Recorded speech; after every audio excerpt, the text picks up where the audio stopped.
অনেক সময় আমরা আল্লাহকে ভুলে যাই, তার সাথে কথা বলতে ভুলে যাই, আমরা নামাজ ছেড়ে দিই, আমরা ভুলে যাই যে তিনি আমাদের দেখছেন, ভুলে যাই যে তার ভালোবাসা ছাড়া মানুষের জীবন ব্যর্থ। এমন জীবন যেটাতে আল্লাহর মহব্বত নেই সেটা ব্যর্থ। আমরা ভুলে যাই তার রহমতের চাদরকে, কিন্তু তিনি ভুলেন না, কখনো কোনো অবস্থাতেই না।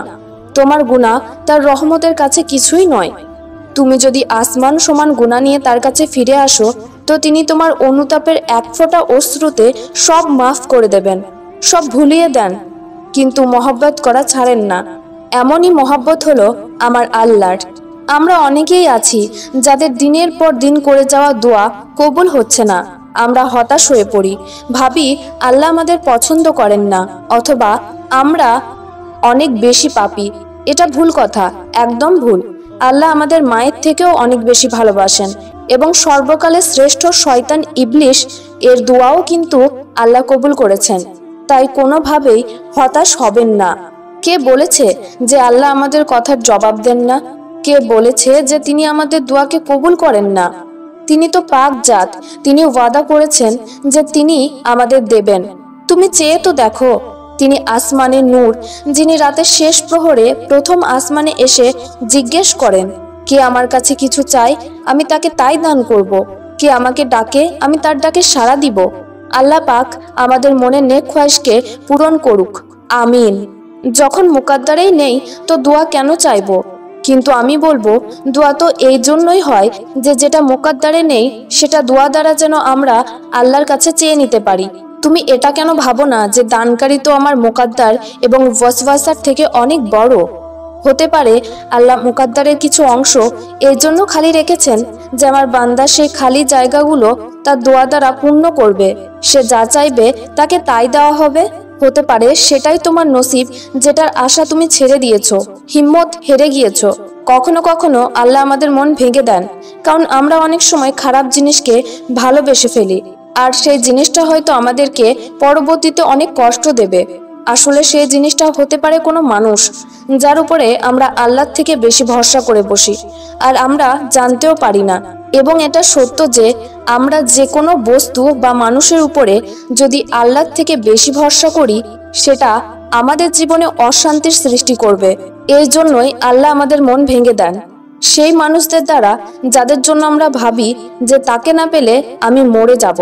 একটা কথা মনে রাখো, তোমার মনকে শুরু থেকেই আল্লাহর জন্য বানানো হয়েছে, আর যখন আল্লাহর জায়গা তুমি অন্য কাউকে দিয়ে দাও তো তোমার জীবনে ব্যথা বেড়ে যায়। ফের পরীক্ষা আসে এবং আমাদের ইমানের পরীক্ষা নেওয়া হয়, আমাদের এটা স্মরণ করানোর জন্য যে আমরা আল্লাহকে ছাড়া থাকতে পারবো না। আল্লাহ তাআলা কোরআনে বলেছেন, আল্লাহর স্মরণেই অন্তর প্রশান্ত হয়। যখন আল্লাহ দিতে চান তো আমাদের হাত আপনা আপনি দোয়ার জন্য উঠতে শুরু করে, মাথা সেজদায় ঝুঁকতে থাকে, দোয়ার সময় চোখ থেকে আপনা আপনি অশ্রু ঝরতে থাকে। তিনি তার বান্দাকে পরীক্ষায় ফেলেন, কিন্তু সেখান থেকে রাস্তাও বের করেন যেখানে মানুষ একদম আশা করেনি। তিনি তার বান্দাকে সবসময় তরপানো অবস্থায় ছেড়ে দেন না, বাস তাকে সবর করা শেখায়। প্রতিটা জিনিসের একটা নির্দিষ্ট সময় থাকে। কোনো জিনিসই সময়ের আগে পাওয়া আমাদের জন্য কিভাবে কল্যাণকর হবে? আমার রব কি আমাকে ভালোবাসেন? এই প্রশ্নটা মনে প্রায় আসে। তো খেয়াল আসলো, আল্লাহ যাদের পছন্দ করেন কোরআনে তাদের জন্য বলেছেন। তো কোরআন পাকে তার জবাব খুঁজলাম। কোরআনের এক আয়াতে লেখা আছে, তিনি মুত্তাকিকে ভালোবাসেন, আর আমার মধ্যে তো তাকওয়াই নেই।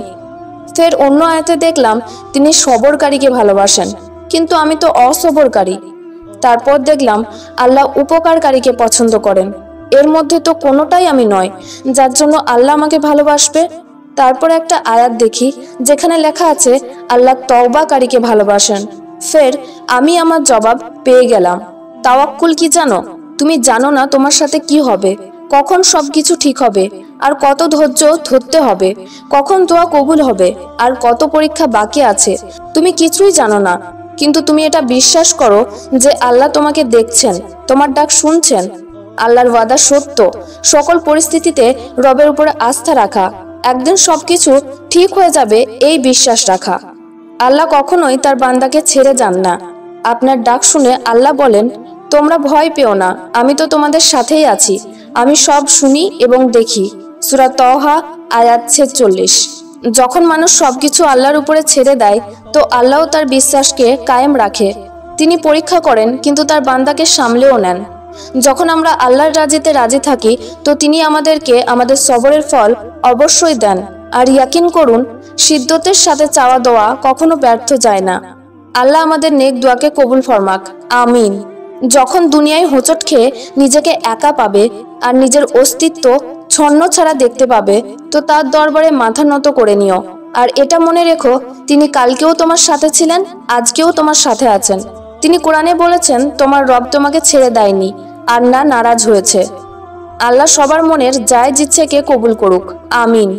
যদি সবকিছু ছেড়ে দিয়ে বলি তো তার ফয়সালার প্রতি ভরসা রাখো।